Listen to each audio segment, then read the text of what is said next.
A group of college friends are headed to a cabin in the woods for a week-long trip, because that's always a good idea. When they're attacked by a hobo with a bizarre skin condition, they soon find themselves infected with a bloody, flesh-eating virus that is taking them out one by one. They grow paranoid and distrustful of each other, and the locals want them dead anyway, in Eli Roth's 2002 directorial debut, Cabin Fever. I'm Connor Eyzaguirre. And I'm Caleb J. And this is Filmgazm.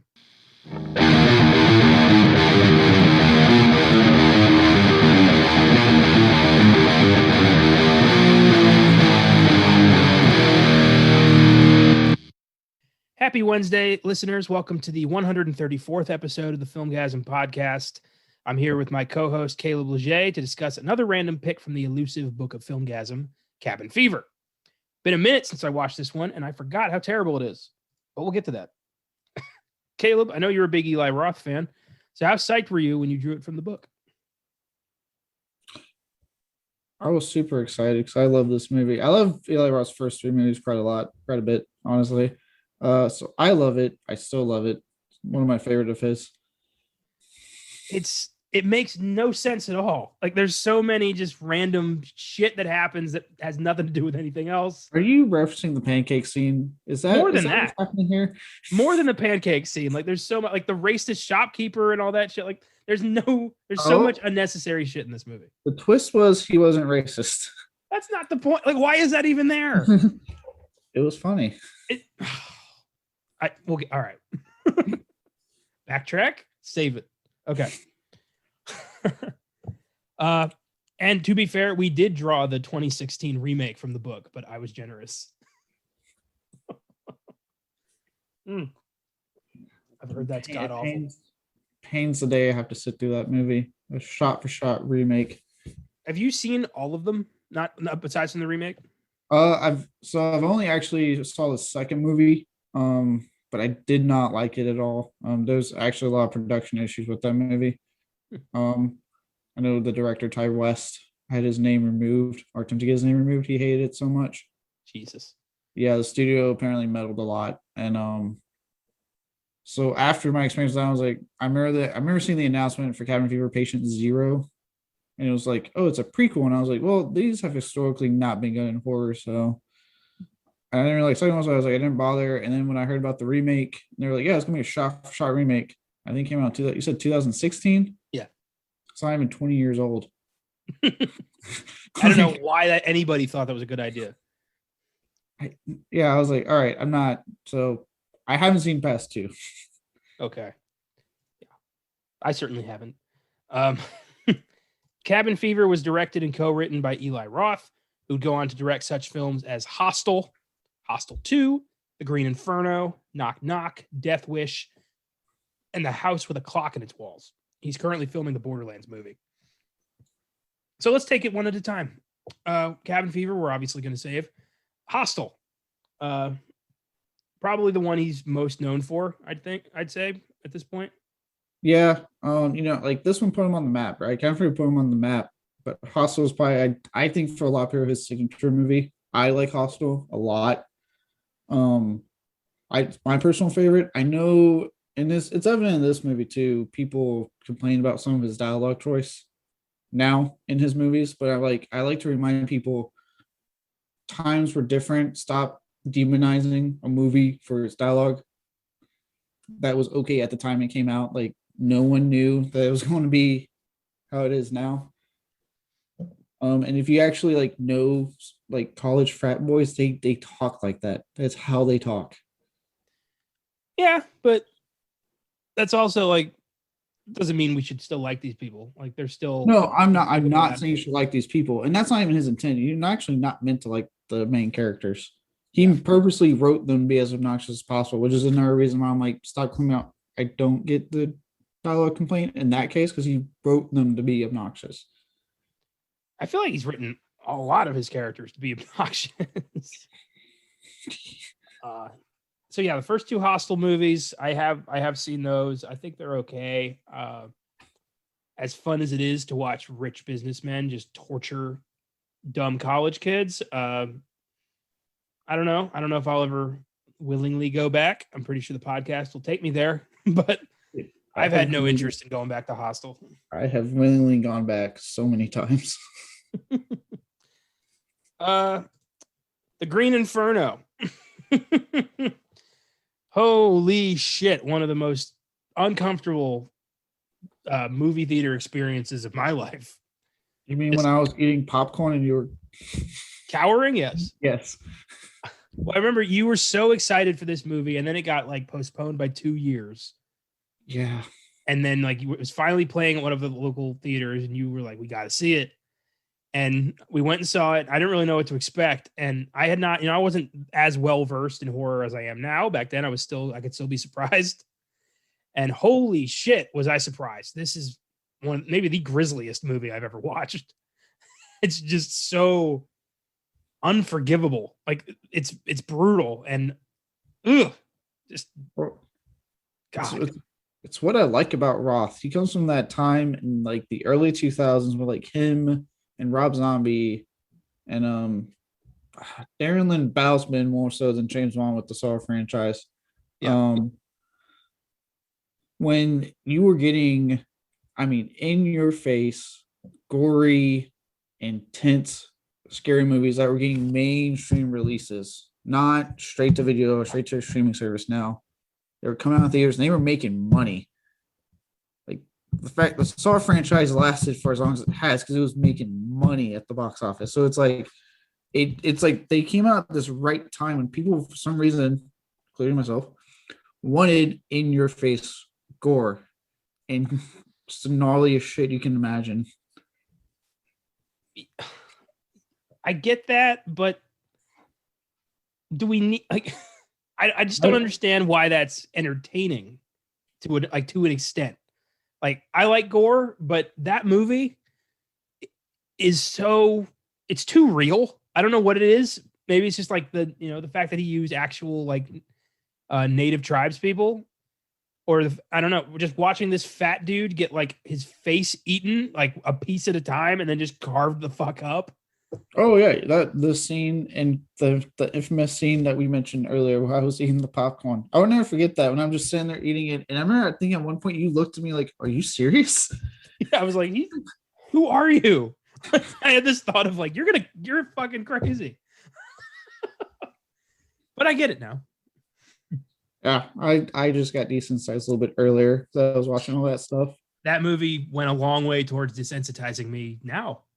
Yeah, what's funny? I actually find that to be a movie where I think he peaked early. I think after that scene, nothing else in the movie is as intense as that.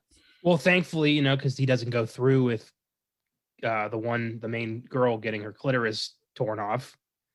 No, but Thank God. You don't sit there and give me that kind of scene halfway through the movie and never top it. How could he possibly have topped that? I mean, I don't know. Literally watch a guy get ripped to pieces like slowly. What more? Like where else could he have gone? I don't know, but I wanted to see it. Ugh, God. They follow that up with kind of a slow thriller, Knock Knock, with Keanu Reeves. We saw that also. Could not believe that was Eli Roth. It's so much different from everything he'd done up to that point. I actually really like this. I actually find this to be one of his most underrated movies he's done. A lot of people don't really talk about it there because it's not what he's usually given us. It's kind of like when again, and I'll probably mention Rob Zombie in this with Eli Roth because they were kind of my two biggest influences growing up when it came to like the films I like. When he did Lords of Salem and it just kind of flew under the radar and no one really talked about it. And it was completely different from what he was giving us. I think that, and in the case of Eli Roth with Knock Knock, very underrated films because I think both are actually really good movies and show a side of a filmmaker you don't see very often.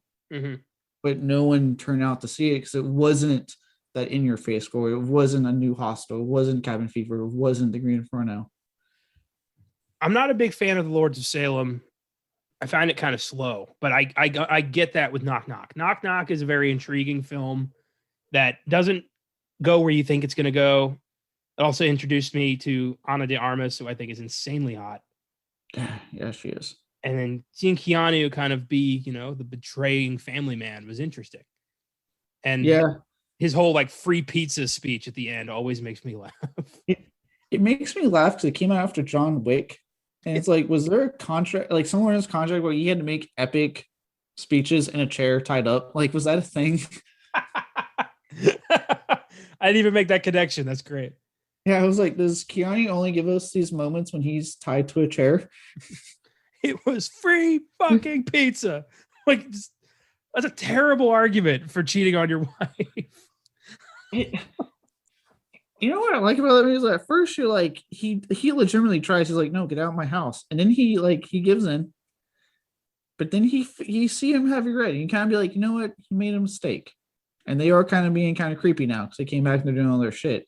And then you get to that free pizza scene, you're like, okay, maybe he's not the best guy because he's trying to justify it in using free pizza as an analogy. Just the whole like, you know what? Maybe I shouldn't have cheated on my wife with these two hot women who just popped up on my doorstep in the middle of the night. Like, yeah, you shouldn't have. That's not a life lesson. That's common sense. Look, Keanu Reeves, we love you, but even you cannot take your chances like that. That's such an odd film. Then he did the Death Wish remake with Bruce Willis, which I haven't seen the original or the remake. I just haven't got around to it, and I'm very hesitant to watch Bruce Willis films these days. Yeah, I watched it, and I've watched everything Eli Roth has done, though, and so far what I kind of consider now his kind of move into bigger budgeted, like mainstream type stuff with Death Wish and House of Clock on Its Walls, and obviously this upcoming Borderlands movie. I find them, right, for me to be merely okay. I don't think they've been bad. I think they've just been like fine movies. Bruce Willis actually does pretty good in the movie. You can tell like it's one of the few times he's actually trying finally. And there's a lot of cool moments in Death Wish. But it wasn't like I didn't love it. Yeah, it was fine. Oh, it was fine. And then his most recent film, The House with a Clock in Its Walls, which I've seen bits and pieces of because it was one of the films I worked when I worked at the Alamo Draft House. Looked intriguing, looked a little goosebumpsy, and an odd choice for Eli Roth to tackle a kids movie. So, this is actually perfect because he was last week on the premiere of The Last Drive-In as a special guest. Cool. With Joe Bob Briggs. And because again, that was like that's what I think the movie was fine. He made the comment. He actually really wanted to do that movie because like we've actually talked about before on this podcast and amongst ourselves, he really wanted to make a gateway horror film. Okay. He wanted to kind of say, you know what, let me make something for the kids that everyone can enjoy. Because he's like us, he thinks it's very important to have gateway horror films like that a kid can go see. Because he's like, obviously, parents aren't going to take a kid to go see Hostel. That's too intense.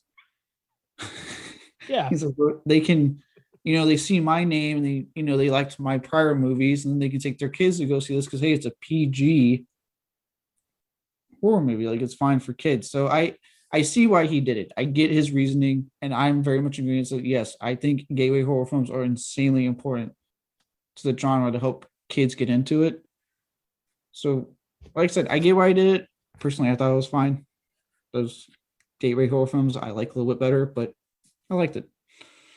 I'd like to check it out. After I finally, tackled Twin Peaks, I gained a whole new kind of admiration for Kyle MacLachlan. So I'd like to check out more of his work. So yeah, I think I'll watch that eventually. It's in the book. It's good. The most horrifying moment is like the part where Jack Black's a baby but still has his adult head. It's kind of horrifying. It's fucking weird. Did you ever play Borderlands? So for any of our listeners who like Borderlands, please don't kill me. I've already made my scandalous Justice League review.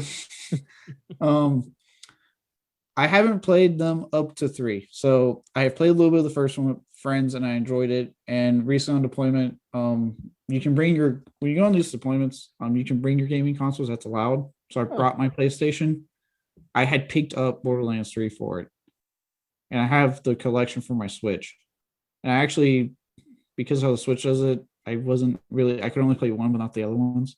So I just jumped ahead to 3 and I loved it. Borderlands 3, it's a fun, really fun game. It's all about just getting guns and shooting, having a great time. It was a lot. I enjoyed the hell of it. It's a lot of fun. I'm looking forward to what he has to do with the upcoming movie. There's definitely a lot of potential like material he can mine from it to make something. I never played Borderlands, so I don't really have dog in the race, but we're in kind of I feel like we're in a video game movie renaissance right now, so I think this will be interesting. Yeah, which, tune in for more on that. Oh yeah. Get over there and check out our sneak preview this coming Monday. More on that towards the end. Let's talk about the cast of this film. Ryder Strong plays Paul, the level-headed one, at least at first. Strong was known for playing Sean Hunter on Boy Meets World, a role he would reprise in the sequel series Girl Meets World, and he would also reprise the role of Paul in Cabin Fever 2. I know you were a big Boy Meets World fan. Yeah, I was. I'm a massive. I will still watch episodes of it on TV. I love Boy Meets World. Topanga, top 5 crushes from my childhood. Topanga. He was awesome. One of my favorite characters in that show. I can fully be man enough to admit that I watched Boy Meets World. 100 can admit it. And I remember when it was like if he was going to be on the show, he didn't seem too interested in coming back. But then they made the big announcement, hey, he's coming back. We got Sean back. And yeah, he came back when the episode he came back on, it was awesome. He just fell back into the role. Him and guy who plays Corey, I can't remember off the top of my head right now. Their chemistry was still there. Nothing changed all these years later. It was great. And it was actually one of the reasons I watched Cabin Fever was because I recognized him from Boy Meets World.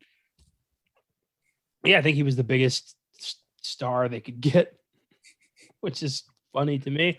I never watched Boy Meets World. I have no clue what that show is or what it's about. God, I love that show. Feeny. Feeny. I don't know. I don't get it. Any Filmgazm fans, please help me out later. Jordan Ladd plays Karen, Paul's longtime crush. Ladd has also appeared in such films as Club Dread, Inland Empire, Satanic Panic, Hostel Part 2, and Death Proof.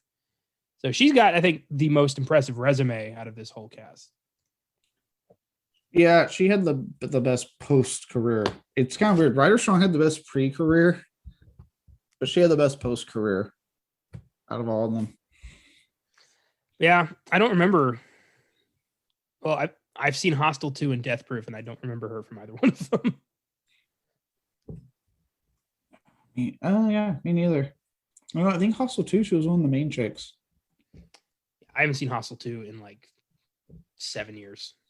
Almost positive. No, was she the main chick of I'll look it up later. Was she one of the main chicks at the beginning, at the prologue of the movie? Okay. Nope. Almost positive the prologue of the movie. In this film, I mean, she's okay. I think pretty generic. They're all kind of stereotypes, generic horror movie characters that you don't really like that much and have no problem seeing killed in horrific ways. Tell me Bert didn't make you laugh. Oh, here we go. James DeBello, Bert, the douche. DeBello has also appeared in such films as Detroit Rock City, Scary Movie 2, and American Pie. And I would just like to point out that he looks like a half-finished clone of Jeffrey Dean Morgan that escaped the lab and went to Florida State. So this dude's ridiculous. You know what's funny? I didn't even know he was in Scary Movie 2 until I actually watched that the other day on duty. And I was watching, I was like, oh my God. I didn't know he was in Scary Movie 2.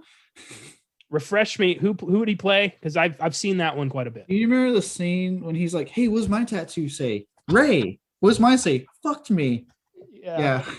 Hey, that's him. Oh God. Yeah. Those first 3 Scary Movies are funny as hell. I don't care what anyone says. Look, when the wings were attached with the first 2, funny as hell. Third one, the first post Wayne's one, still funny. After that, Scary Movie 3 has one of my favorite movie quotes, and I'm going to be a little non-PC here, so bear with me. Uh, it's after all the rappers show up and like kill each other, and President Leslie Nielsen just goes, "These men died for their country. Send flowers to their bitches and hoes." I've always loved hearing that come out of Leslie Nielsen's dry comedy mouth. Guys, that guy was one of the funniest motherfuckers who ever walked the planet. one of my favorites when he's like, "We're not so different after all," and he starts sticking out his hand. I love when he's talking to his advisors and he goes like, "We could be on the edge of a national crisis. Get me the president." And Ja Rule's like, "You are the president." He's like, "Oh, good. Then I already know about this." Just little shit like that. I've always loved the suckers. I like the airplane callback when he opens the door. I just want to tell you all good luck. We're all counting on you. That was great. And I was like, "Oh, they got the callback." Yeah, that's a great movie. I love that movie. There's that little bit where Anthony Anderson cocks the shovel. I love stupid, goofy slapstick shit. It's great. Yeah. And Kevin Hart, who I know when I was watching, I was like, "Holy shit, that's Kevin Hart." Oh yeah, I don't care what anyone says. That's a classic. When you go to sleep. How the hell do you wake up dead?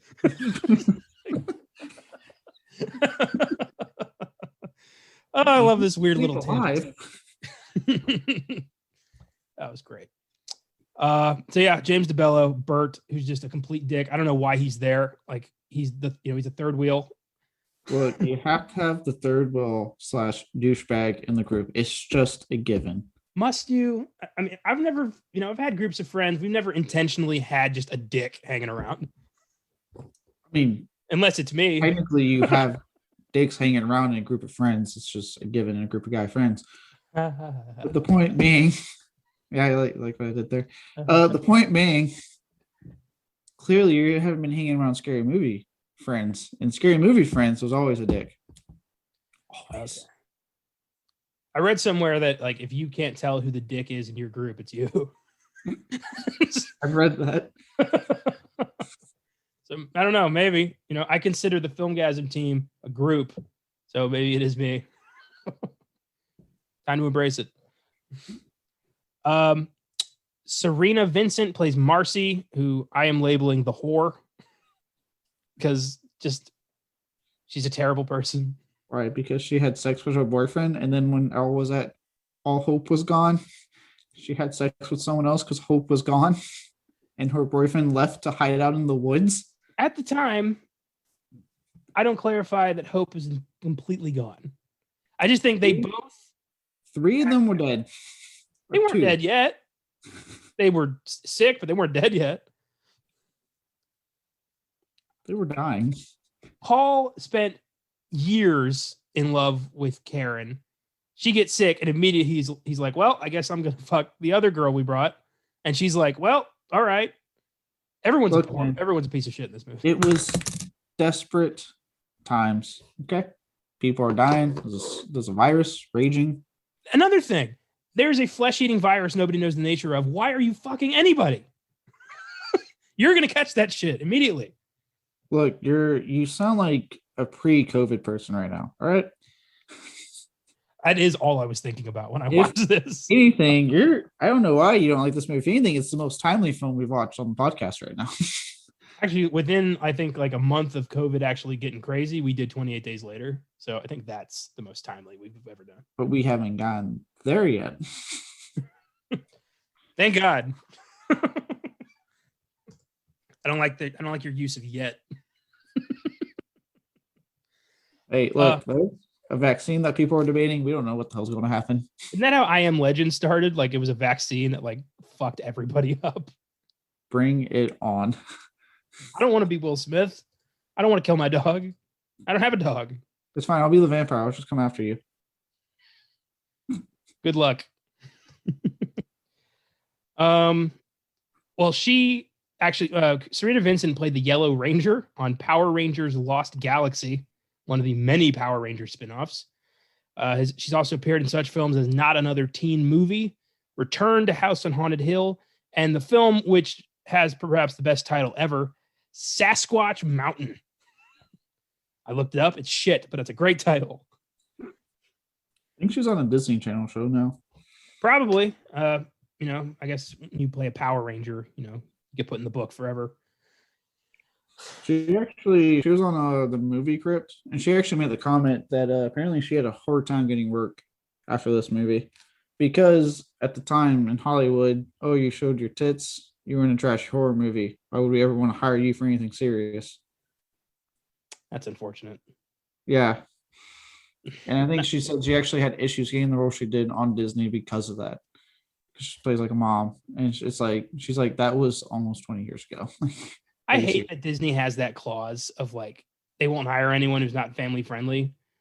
Like, shut the fuck up. This is 2021. This is like 2021, and as I like to now say, anytime people try to make Disney he was an anti-Semitic that was affiliated with the Nazi Party. All right. Yeah. Well, Disney's been exploiting children for like almost 100 years now. Like, it's time to stop acting like you're not throwing the first stone here. I mean, Tim Allen got arrested for coke. He still got to be Santa Claus. So like, what's the line here? You could also point out that they make like this weird line, but almost every Disney Channel kid star grows up fucked up. Yeah, so it's probably because going on at Disney.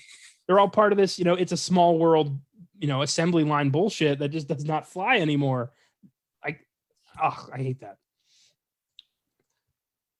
Kind of feel bad about calling her character a whore now, knowing about that.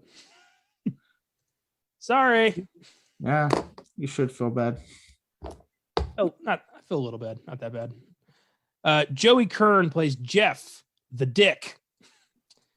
Kern has also appeared in such films as Super Troopers, The Goods, Live Hard, Sell Hard, and the TNT series Good Behavior. And his story is so fucking funny. He just vanishes halfway through the movie, comes out and is like, I made it, and then gets gunned down by the cops. I laughed so hard when that happened. So much great lead up with the music. I made it. I'm alive. And then the fucking redneck cops just take him down. But just to have for that, I hated his whole mentality. Like, he goes and sees the bodies of his friends and is like, I made it. Not, I lost everyone I care about, but I'm alive. I did it. Like, what the fuck? All because he technically won the challenge. He only drank beer the whole time.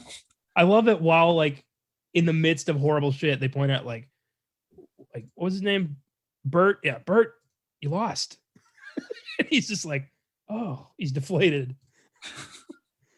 Oh, yeah, this movie's ridiculous. Cabin Fever has an IMDb score of 5.7, Rotten Tomatoes score of 62%, an audience score of 44%. Just like to point that out. It was a decent success, grossing $30 million on a $1.5 million budget, spawned 2 sequels and a very despised remake. Which means even though it has 44%, people still clearly like it because they're still mining it for all it's worth. Well, they were. It's been a while. Yeah, well, the remake kind of put that nail in the coffin. Been a minute since we got some Cabin Fever. They did a ill-advised remake, and then that kind of ruined it. Did these people not see 1998 Psycho? Did they not know it's a terrible idea to do a shot-for-shot remake of anything? Nope, they did not. So, some highlights from Cabin Fever. I think it opens with a pretty dark tone. I think we get a tone setter pretty quick with the dog that's just completely ripped open. That was vicious and gross and uncomfortable and sticky. Yeah. Well, and the gore in this movie, the practical effects are amazing. And yeah, you see that opening dog when it's like, oh, what the fuck? No explanation what's going on, just a dead dog. I like also when they do this, they show that and then they immediately cut to them at school being like, don't go to fucking school. Finals are over. It's real dark moment followed by a real happy moment. See, in my experience, and I don't know if maybe this is just because I went to a good school or I hang around with a decent crowd, but typically people in my experience who are at college got in because they want to be there. They want to go to college, get a job. Everyone in a movie who goes to college is a complete fucking idiot. How does that happen? Not one person in your movie is going to be like, I'm studying to be a doctor, but I'm also, short on friends. Everyone's just a complete numbnuts. I refuse to believe Bert got in there at all. He's their townie friend. They just dragged along here.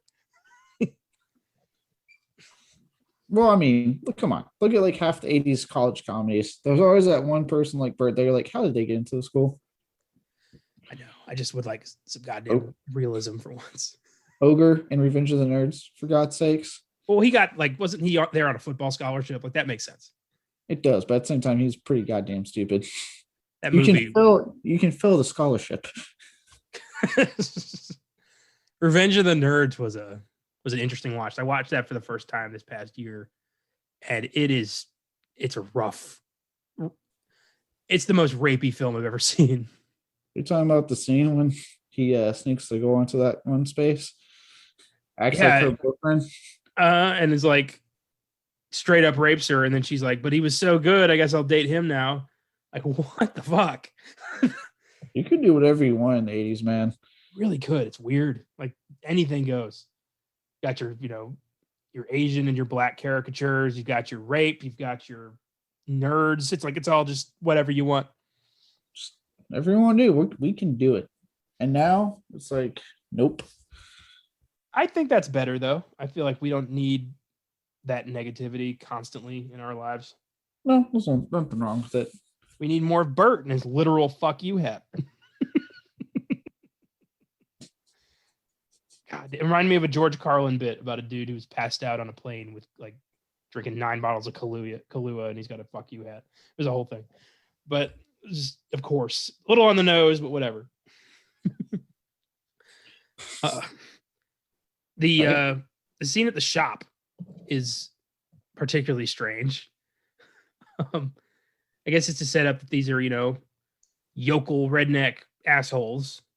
Well, to me, like kind of watching this time, I felt like he was purposely making a caricature out of these small town people to show how they are viewing them. Because how many times has a city person viewed small town people as the simple-minded, weirdo, backwoods, cousin fucking people? Every time. So would it all these how these people actually act, or how they're just in their head they view them? I don't know, but that takes me back to Tucker and Dale versus Evil. Are you okay? One of my favorite. I love that movie so much. Oh, dude, I love they confirmed a sequel like years ago. Still have yet to get it. I think that's good though. I think we don't need a sequel. I like that that's just its own thing. Yeah, but if that was the case, then don't announce it. I'm okay if it's one movie. Just don't tell me there's a sequel and get my hopes up just for it to never happen. Alan Tudyk sawing into a beehive and chasing the kids through the woods with the chainsaw, not realizing what he's doing. Oh my God, that movie's brilliant. It's crazy out there. The kids are just killing each other. We have had a doozy of a day. Oh my God. We're going to do that someday, and it's going to be great. It was so good. But, because, for example, there's the whole, the scene when they go in, and then the shopkeeper says the N-word. And you think, oh, okay, well, even I kind of felt, because I forgot the whole ending part. So even I was like, oh, yeah, shopkeeper's racist. Okay. But then it kind of pays off, depending on how you view it. Don't quote me on this, fans, don't come at me. At the end, when it turns out he's actually really cool with them, and that was legitimately he was shining their gun. He was taking care of their gun. Yeah, but if you are, I don't care what your situation is, you're a white dude, you have a pending order for a black customer, you don't just say oh, I'm saving that for my N-words. Who the fuck says that in any situation? I know. Well, a small town old guy actually probably would. Let's just be honest. Let's be honest. We grew up in the same small town. No, we didn't. I grew up in Cascade, Maryland. You moved to the same small town that I grew up in, so you know enough to know that an old white guy in a small town is going to say that. I agree, 100%. It happened to my uncle. So yeah, that's small town. I have a black uncle. Oh, I was like, wait, what? I have 3 uncles, Caleb. You had a black one. I'm sorry. My God. Okay. Look of confusion on your face. That was like, great. Why would someone say that to Sean? Like, Jesus. My Uncle John is black, and some asshole at Home Depot back in Maryland said something to him. Okay. So, but that's why to me, like, it doesn't bug me with the that scene.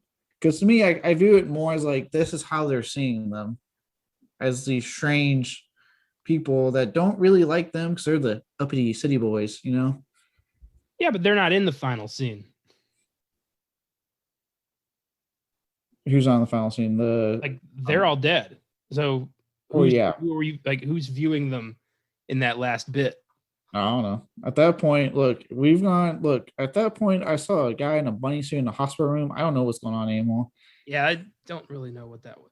This movie's so weird, and I don't remember it being weird. I feel like back in the day, I think you were like when we watched it, I think you were so excited about it, and I didn't want to disappoint you, so I said like, yeah, that was good. I think that's what happened. Why would you do that to me? Because you were my best friend, and I didn't want to hurt your feelings. Of course, now I'm like, fuck it. But back then, how many movies did I show you that I was excited about that you lied to me? There's a few. There's a few. A lot of Eli Roth, I'm not going to lie. Sorry. Anyway, so Bert, I want to talk about Bert and his BB gun, which is not a fucking BB gun. Yeah, let's talk about Bert and his BB gun. That was a rifle. I don't feel bad at all. No. Yeah, sorry. Wow. You were so excited about something. I've done it to Austin too. I do it to all my friends. If they show me something they're super psyched about and I don't dig it, I lie and just try to match their enthusiasm. It's just being nice. Never trust you with a movie again. I'm sure you guys have done it to me. No. You have. I'm sure. Whatever. I have nothing to apologize for. This movie's weird.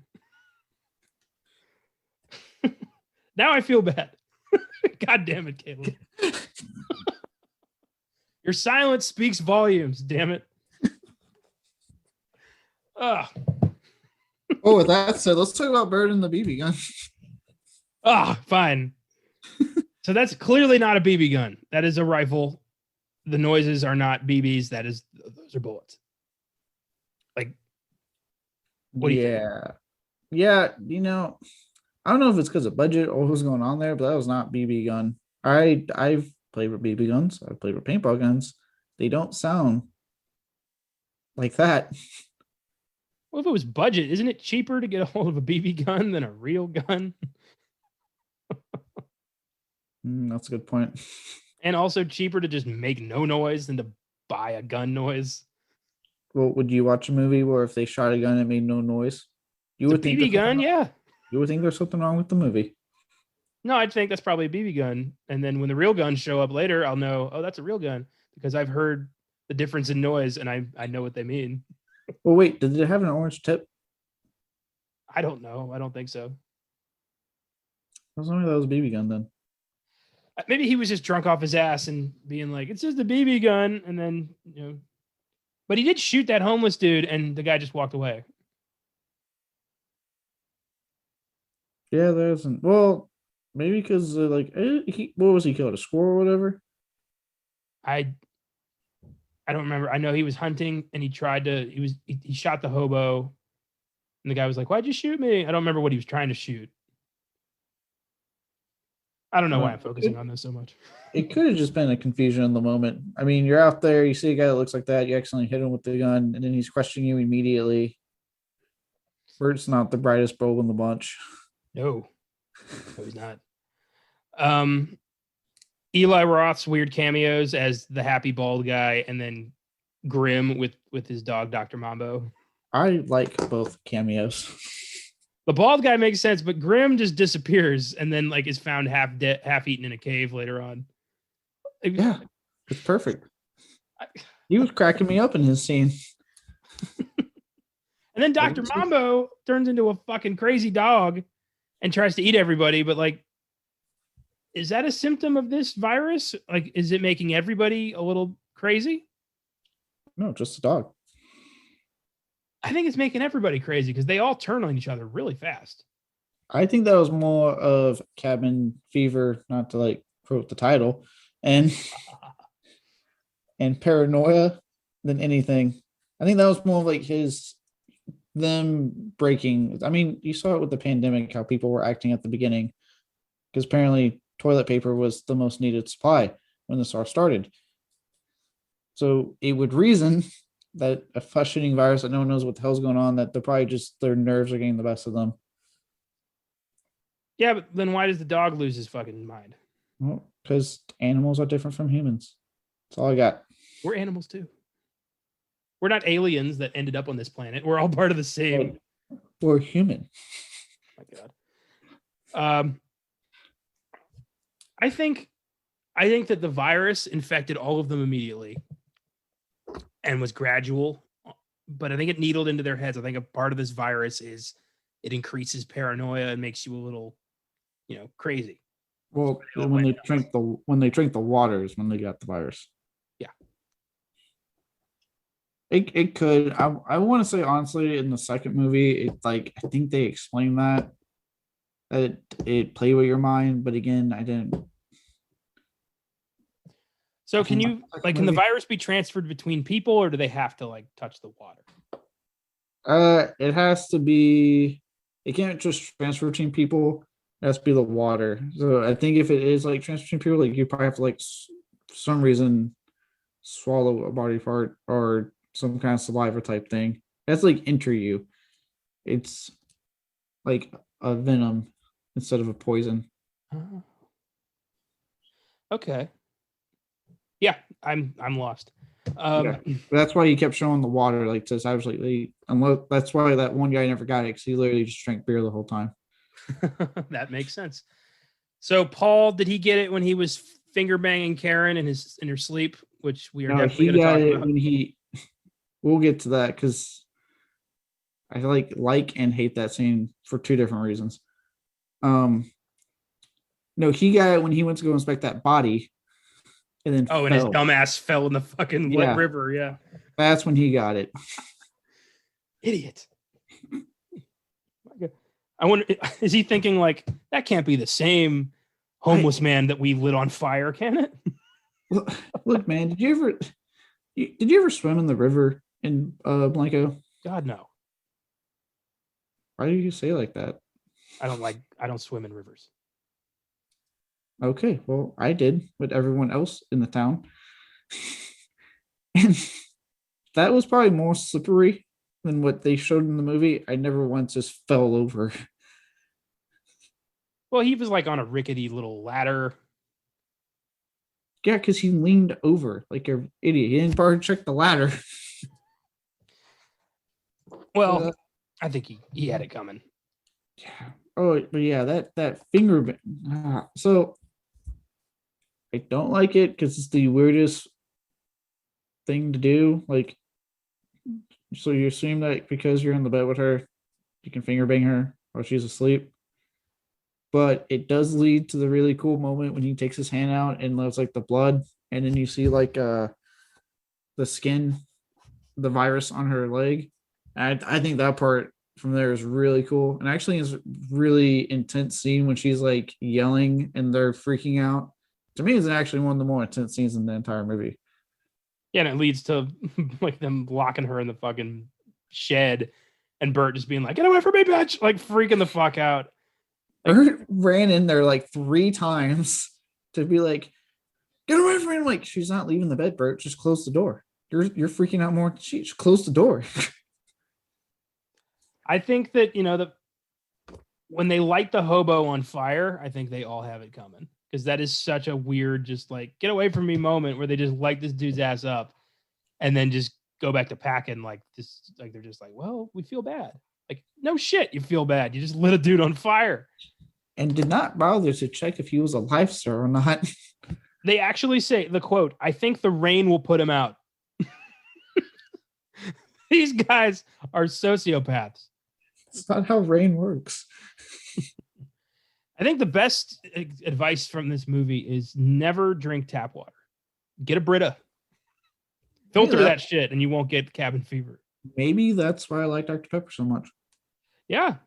I mean, at the end, a bottled water truck gets their water from this creek and fucking rotted hobo flesh is in that water. And I think that's part 2 is this like this the spring water. You would think. I think it was. I know part 2 went in a direction that I didn't really like, that the first one established it should have gone in. Okay. I have a question for you, and I feel like you'd be the guy to answer this. Why are teenagers in horror movies always such unforgivable assholes? Like, just the worst human beings.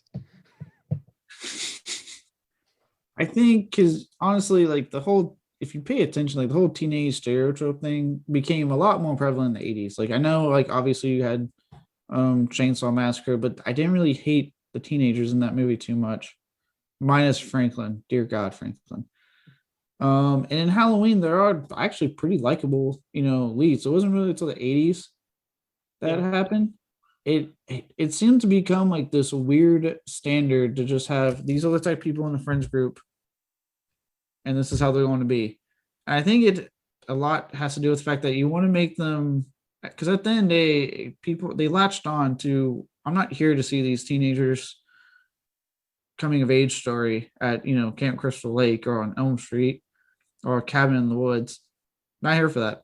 I'm here to see the boogeyman come out and just slaughter. So I think to an extent they don't want to make them super likable. It's like they try to find a balance between like likable and douche, so you like are both like kind of feel bad when they die, but not completely. You're on board when it happens. I feel like you get more invested if you like these people and then they die. Like you feel for it. Like those are the best horror movies to me, is where you like the cast and then they get killed and you're like, fuck, I don't like that. Like you're rooting for them to succeed. In Cabin Fever, I'm like, let this thing eat these people. I don't know. But I mean, come on, you got some classic film douchebags like Trent in Friday the 13th remake. You still remember him? That's not a classic. I do. The remake's not a classic. Look, if we can get a remake, I shouldn't be telling you that. If we can get a remake to Cabin Fever in less than 20 years, apparently the term classic means fucking nothing anymore. I don't consider Cabin Fever a classic either.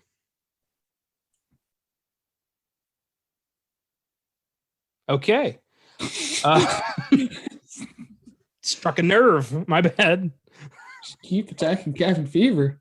To me, a classic has to be good. Wow, this is good. So Marcy and Paul decide to fuck in the middle of this weird little contained pandemic. Rather sloppily, I might add. And then afterwards, Paul pours Listerine on his dick. To this day, I don't know why.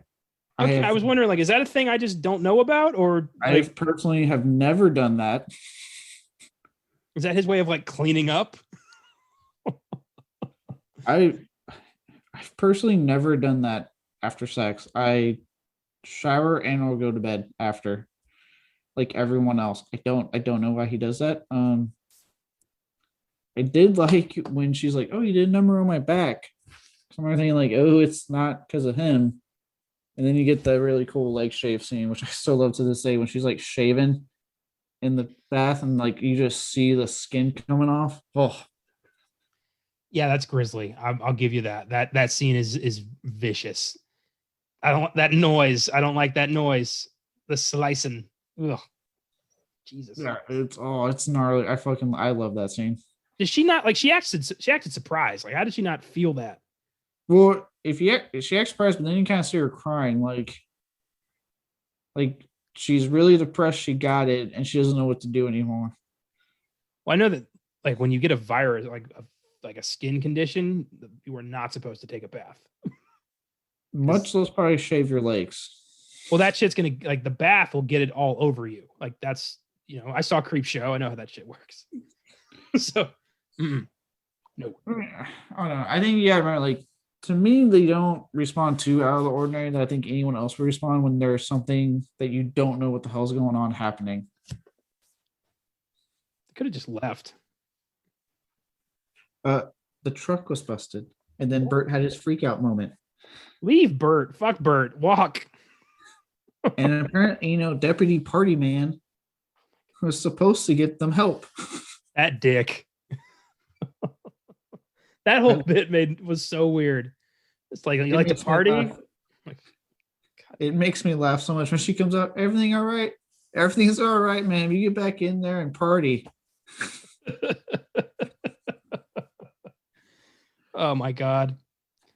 So I want to talk about what has kind of become the most infamous scene from this movie, pancakes and the karate. Pancakes. What in the fuck? I know why it's in there. It's in my Filmgazm facts, but I just want to talk about first reactions because I remember when we watched that back in the day, I was already kind of like, what is this? And then that happened. And I'm like, what? Why?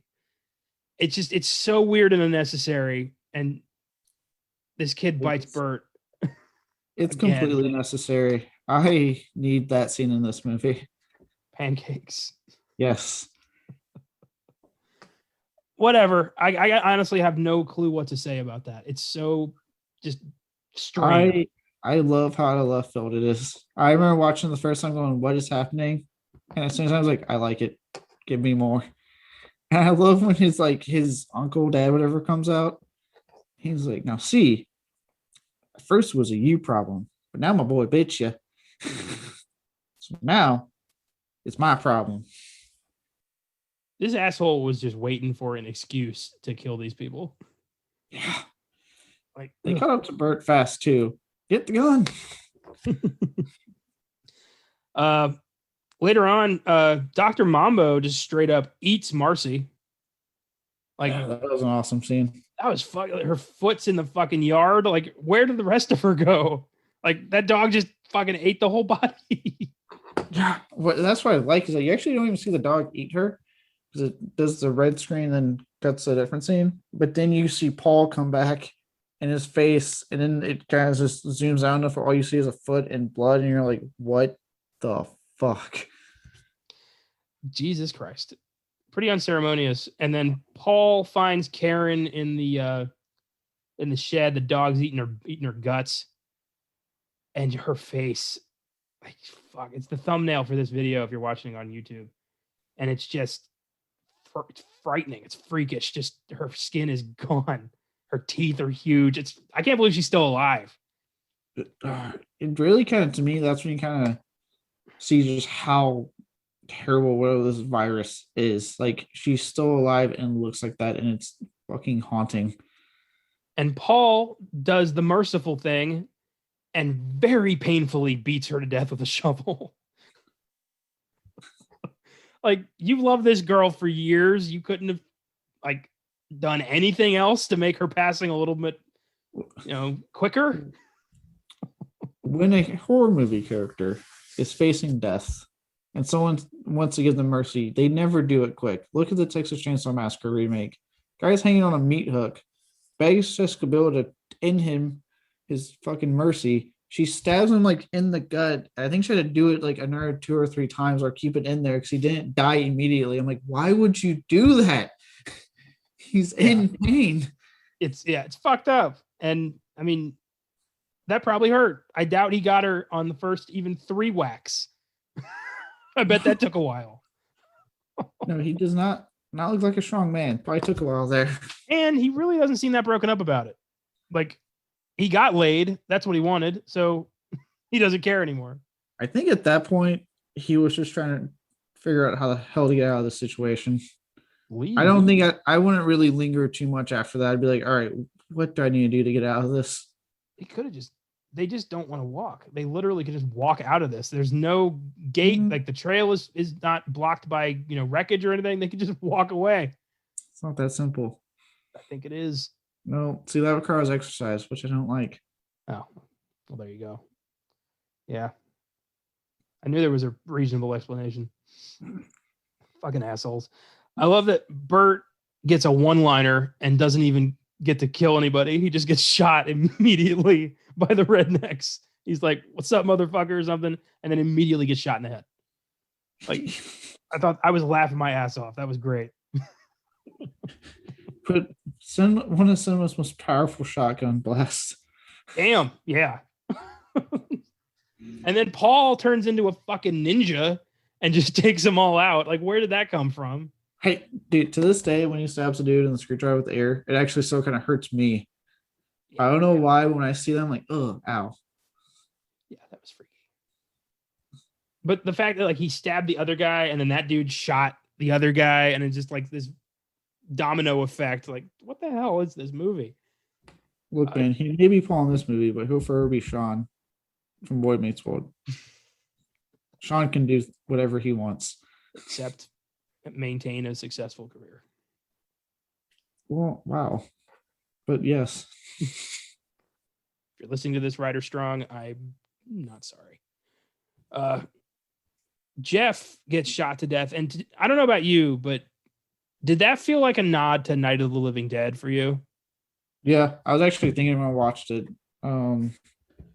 And like I wouldn't be surprised if it was.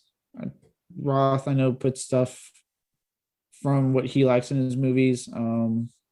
He had a Ruggiero Deodato in Hostel Part 2. He had Takashi Miike in Hostel 1. So he does like to make his references and show his love. So I wouldn't be surprised if that was an homage to Night of the Living Dead. Yeah. What a bleak ending. That's a great movie. We've yet to, I think Romero has only been touched a couple times. I think we did The Dark Half. I did Creep Show on my own a while back. We have not touched his zombie movies yet. Haven't gone there. The Dead movies? Huh. I have not gone there yet. I was kind of, and this is just, again, a me problem. Most of this is me problems, honestly. I want to know where this virus came from. It kind of just popped up with this homeless dude, but like, where did he get it? See, that doesn't bother me because with horror films, the more you explain, the less scary it is. I think Patient Zero was the movie that tried to explain this virus, but at that point, no one gave a shit. And I don't know. For me, it's more scary. And again, just because of the time we're watching this movie, with what's going on, real world, it's to me more terrifying that we don't know why this is happening, how this virus came to be. All we know is that there is this virus out there. It's in the water system. And so if you drink the water, you're going to get it. And how do you stop it? And to me, that was insanely, that was the terrifying aspect of the movie. Yeah, I agree. And, it's implied at the end of this that this virus is going to fuck up the whole country. Anyone who drinks this bottled water, which is a frightening idea that a virus could get into a bottled water plant and, ravage the country. That's frightening. Yeah. And all because Deputy Party Man didn't want to properly dispose of the body. It was literally his fault. Could have done without the weird small town cover up. I feel like that just raises more questions. But I liked it because it kind of digs into that small town mentality of we're going to handle our own business, because they don't want to do it properly. They're like, no, we'll take care of it. We'll keep us on the hush hush because no one's going to question what happens out here. Yeah. But sure enough, you trust your idiotic deputy to take care of that one guy. He dumps him in the stream that goes to the water that's not getting distributed out into the country. Them's the breaks. Even though the sequel doesn't fucking go nationwide, but whatever. And then we end with the shopkeep giving this rifle to his black friends, and it's so unnecessary. But I thought it was funny. I was laughing. My God. So here are some Filmgazm facts for Cabin Fever. Number 1. While filming a particularly bloody scene, Ryder Strong decided to go for a walk in the woods between setups. Covered head to toe in blood, he happened upon a group of 35 schoolgirls who were on a field trip. The girls screamed at the sight of this blood-drenched hiker and then screamed even louder when they realized the hiker was the star of Boy Meets World. The girls chased Ryder through the woods. He eventually made it back to the film crew and vowed never to wander off between scenes again. That's hilarious. I take back what I said about you, Ryder Strong. Good job. First they were scared and like, oh my God, it's Sean.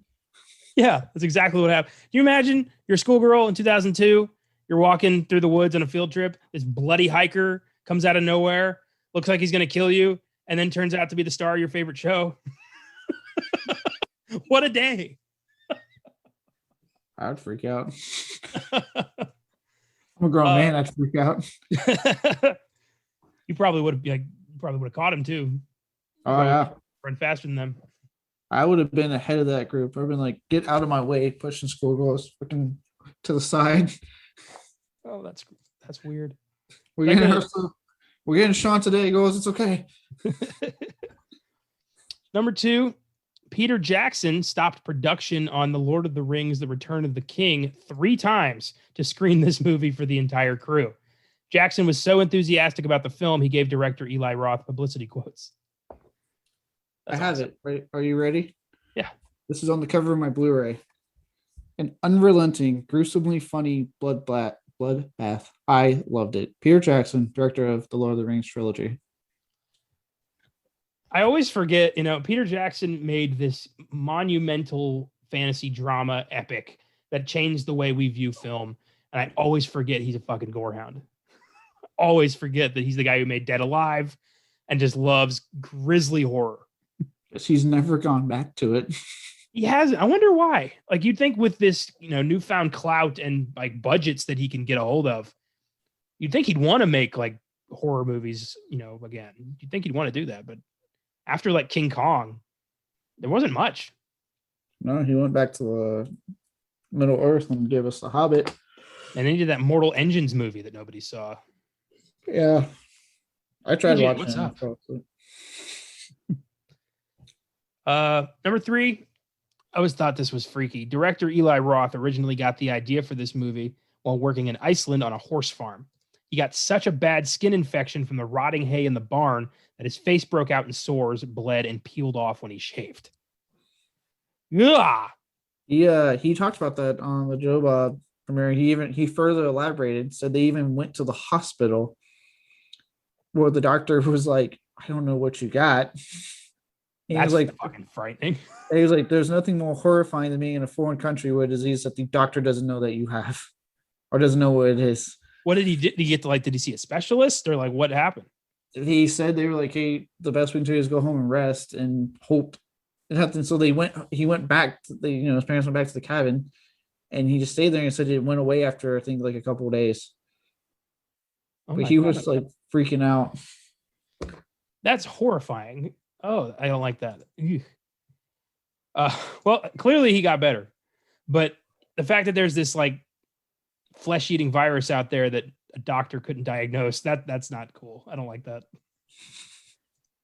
Number 4, the pancake scene was made up during filming after Eli Roth saw Matthew Helms practicing Taekwondo during a break. He discovered that Helms was a real-life black belt, so he decided to add the scene to give a chance for Helms to show what he could do. So it was Eli Roth giving a kid a chance to show off on camera. I'm goddamn proud because I love that scene. That explains the Taekwondo. It doesn't explain fucking pancakes. He wanted pancakes. And number 5, I can't believe I didn't actually think about this, but none of the main characters actually die from the disease. Yeah, they all like never really kill each other or get killed by something else. Which makes me think, what if it did just go away after a few days? What if this isn't that deadly and they just freak the fuck out? I would go with you there until you see the chick in the shed and like most of her face is gone by the disease. That's true. I don't know how you recruit from that one. Ingrafts. Lots of them. Have you seen Rabid? Well, to be fair, she didn't die from the disease. It just got worse. Maybe because she was, itching or something. Maybe it's like poison ivy, like very, very bad poison ivy. I don't think that's how it works. Paul makes it. I think. Oh, because he was in the sequel? Yeah. He was in the first 5 minutes. No. Was he alive? He gets run over by a bus. Are you kidding me? No. Why is he there? He walks to a road from the stream and a bus runs him over. So Officer Dickhead killed him. Or tried to kill him. Or he dumped him near the stream to take care of him, and then in the sequel he wakes up. Okay. Comes out of the woods and a school bus fucking just rams into him. Why would Ryder Strong come back for that? Well, what else has he done? Oh, yeah, good point. Beer money is the answer to that. Well, damn. All right. Let's talk about the sequels. The first sequel was 2009's Cabin Fever 2 Spring Fever. A high school prom is afflicted by a flesh-eating virus that is spread through a popular bottled water brand. Ryder Strong and Giuseppe Andrews, who plays the cop, reprise their roles briefly. And you said this was shit? Yeah, the first movie, you have that really great stinger of this is going to be it's spread nationwide. So you think they're going to do a sequel, they go even bigger. And yeah, they do with the school, but it's you still kept it contained. It was a high school. There was a lot of issues with that movie in the sense that the studio wanted it made and was demanding hey, let's get this made. And Eli Roth was I was down to do a second Cabin Fever, but he was look, I really want to do Hostel. And they're well, you can only do one. And he goes, well, I'm doing Hostel. And so then he went to go do that, and then the studio took over Cabin Fever 2, did a lot of shady shit that I think, if I recall correctly, Adam Green was at one point writing it, but some shady shit was happening. So he was trying to create conflict between him and Roth, and then Tyrese came on to direct, but then again the studio interfered more, and he said fuck this and did everything that's probably his name off the movie. Nothing in that movie. It's a definition of you had people attached that really wanted to make a legitimate sequel to Cabin Fever, and the studio kept coming in and fucking it up. That sucks. It did take them 6 years to even show interest, or 7 years. And I don't know. That's so weird. You think, how do studios always do this? How do they always not realize they're the problem? I don't know, and it blows my mind that they even said he does this movie, it becomes a hit, and they're well, you can only do one of those. Why don't you just be hey, yeah, do both? We'll give you whatever time you need. Because Hostel became a hit enough to make a second movie and continue his career. So it's you would think they'd be willing to work with him on whatever he wants to do with a sequel, and then you get someone like Adam Green attached who proved successful with Hatchet. And it's you're fucking him over. And then you got Ty West, who had horror, indie horror hits before that. And it's what are you guys doing? You're getting names. You're getting good names attached. What the fuck are you doing? Yeah, I don't know. It's ridiculous. And then I guess they moved forward with 2014's Cabin Fever 3, Patient Zero, which is a prequel. A group of friends on a Caribbean cruise stumble onto a research island where a flesh-eating virus is released. And the film actually stars Sean Astin. Oh my God. Which is weird because he actually doesn't need to do it. He gets steady work. I know, it's strange. So that's those are the Cabin Fever sequels. Not exactly the best franchise. And then we have the 2016 Cabin Fever remake. It's the same story as the first film, same exact script, shot for shot, remake. It was panned by fans and critics alike. There's no reason this needs to exist. But Eli Roth apparently said he was happy with it. Yeah, I saw that quote, but I also haven't really seen him talk about it that much since then. So I don't know if that was like. I kind of wonder if this is like a James Cameron thing. He's just getting paid to say Probably. Yep. because Probably. it's really hard for me to say that he liked a shot for shot remake of his own movie. But I mean, so he might just be trying to be supportive of the filmmaker. And that could be what it is. He knows the filmmaker, he's probably good friends with him. The guy wanted to make a good movie and But something it's like if you happened made, along the way. it's like if you made a very successful horror movie and I wanted to get on the business. And so I just remade your movie, like without adding anything of my own and just put a new cast, use the same script. I feel like you'd be kind of pissed. A little bit. Yeah, it's just I I want don't know. to say Adam Grimson was actually talking about the remake, and it may have also been Studio Meddling that fucked up that remake. I'm not surprised considering what they did in the past.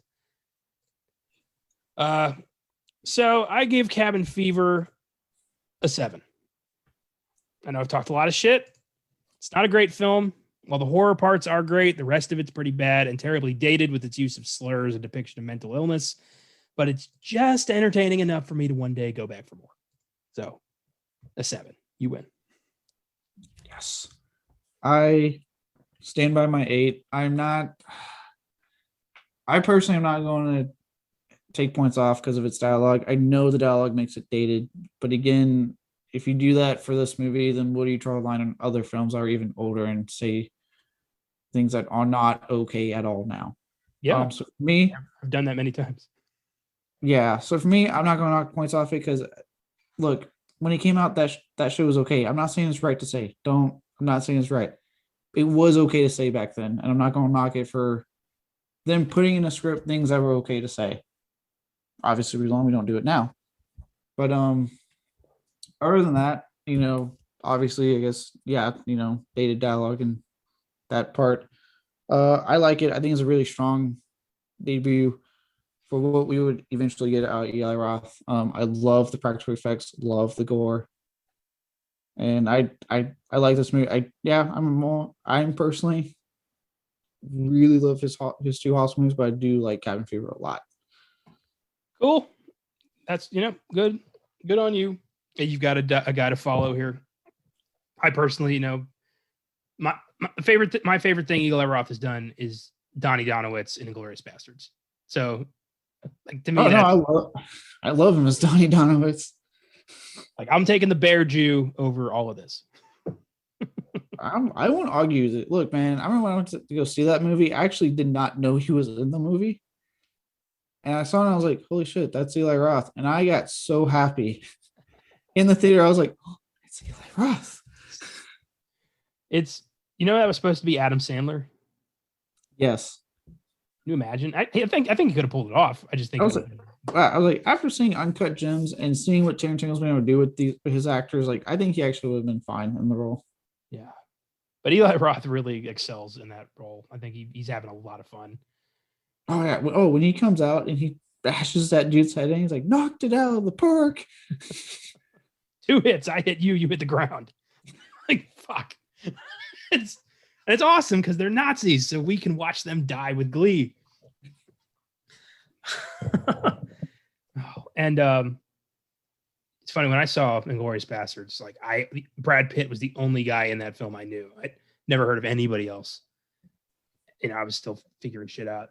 And because of that movie, like I got introduced to a whole bunch of names I later could check out. And that was great.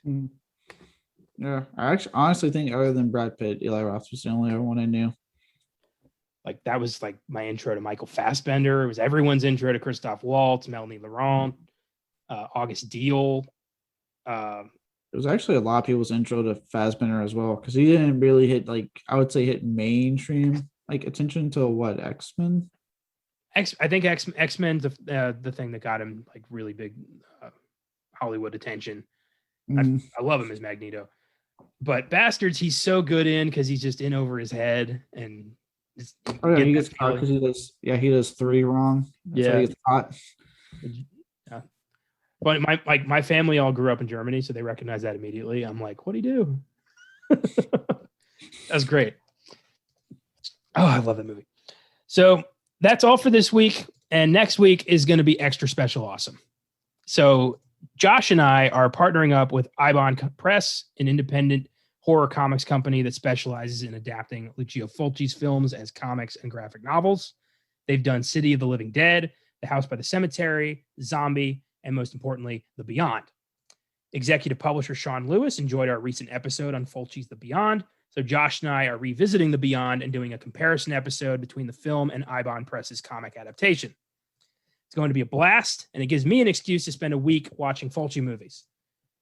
This is an incredible honor, and I'm very excited to be a part of this. Also, be sure to check out the recent Oscar winner Another Round on Oscar Sunday and the new Mortal Kombat on Monday's sneak preview. Be sure to tune in Friday for the Giggle Guys as well. In the meantime, don't ever spend a week at a cabin in the woods, and don't light any sick homeless people on fire. Keep watching movies.